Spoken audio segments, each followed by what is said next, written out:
सभी संत भाइयों को साहिब गुरु सतनाम।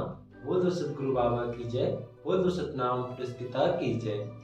हे संतों, आज हम जानेंगे कि इस दिसंबर माह हम किस प्रकार से सतगुरु बाबा की पूजा और इनका नियम क्या है, इनके बारे में चर्चा करेंगे और जानेंगे कि क्या सतगुरु बाबा के बारे में जानकारी लेकर हम सत पिता की किस प्रकार से पूजा कर सकते हैं और गुरु बाबा के किस प्रकार से आरती मंगल कर सकते हैं।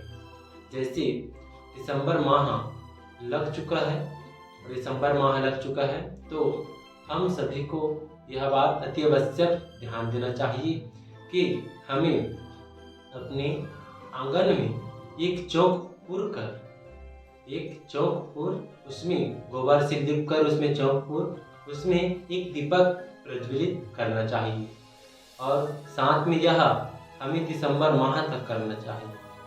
और जैसे हर मनुष्य यह जानता है और समझता भी है कि हमें नित्यदिन स्नान करना चाहिए, तो आपको हर सुबह दिसंबर माह तक आपको मांस मदिरा सबका सेवन करना बंद कर देना चाहिए। और साथ में गुरु की सुबह शाम आप आरती पूजा में चाहे अपने घर में कर सकते हो। अगर आपके गांव में गुरुद्वारा है, कहीं पास भी बाबा जी का जैतखाम है, तो वहां जाकर आप दीपक प्रज्वलित कर अपनी पूजा कर अपने दिन को सुखमय बना सकते हो। तो आपको इस सुबह उठकर ब्रह्म मुहूर्त में 5 बजे उठकर आपको सुंदर सा स्नान करना है। स्नान करने के पश्चात आपको अपने घर के आंगन में गोबर से लिपाई करना है। लिपाई करने के बाद आप उसमें चावल के आटे से आप उसमें चौक पुरने के बाद आप उसमें एक दीपक जलाकर वहाँ प्रज्वलित करें। उसके बाद आप गुरु बाबा की आरती पूजा में सम्मिलित हो, चाहे अपने घर में रखे हो या फिर आपके गांव में कहीं पर भी हो, वहां जाकर आप नित्य दिन की भांति और नित्य दिन आप गुरु की आरती कर अपने दिन का शुरुआत करें।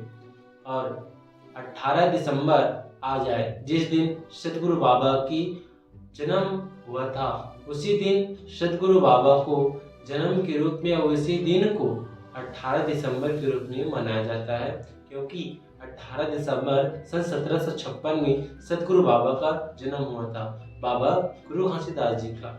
तो उनके उपलक्ष्य में यह 18 दिसंबर को और यह पूरे दिसंबर माह को गुरु पर्व के रूप में मनाया जाता है। और सतनामियों के द्वारा श्वेत ध्वजा जैत खाम में लहराकर जीत के प्रतीक इस जैत खाम को अपने शीश और अपने माथे से ऊपर उठाकर इसे सर्वश्रेष्ठ दर्जा देकर इसे जैत खाम के रूप में ध्वजा दोहन कर इसे सम्मान के रूप में आरती पूजा कर इसे लोगों के द्वारा पंथी नृत्य कर बताया जाता है। तो अगर 18 दिसंबर के दिन आपको प्रातःकाल 4 बजे उठना है। 4 बजे उठकर आप अपने घर के आंगन को लिपाई करें। लिपाई करने के बाद वहां आप चौक पुरने के बाद उसमें एक दीपक जलाएं। दीपक जलाने के बाद आप उस दिन उपवास रखें। उपवास रख कर आप कहीं पास भी, चाहे अपने घर में हो चाहे कहीं और भी हो, जहाँ भी जैत खाम है, गुरुद्वारा है, वहाँ जाकर सतगुरु बाबा की आरती मंगल में सम्मिलित हो। और उस दिन अपना नित्य दिन का भी कार्य आप कर सकते हो। उपास रहना है। उपास रहना आपके लिए बहुत ही फलदायक रहेगा। तो 18 दिसंबर के दिन गुरु के जब ध्वजारोहण हो जाए, बाबा जी का जब ध्वजारोहण हो जाए और जब खाम में ध्वजा लहराने लगे, फिर आप अपना उपवास तोड़ सकते हो। अगर चाहे तो आप 12 घंटे 24 घंटे, चाहे तो आप ध्वजारोहण के बाद भी अपना उपवास तोड़ सकते हो। इस प्रकार से बाबा जी की इस प्रकार से आप दिसंबर माह में सतगुरु बाबा की उपासना कर सतगुरु बाबा की ज्ञान ध्यान को समझ सकते हो और जान सकते हो। साहिब गुरु सतनाम, साहिब।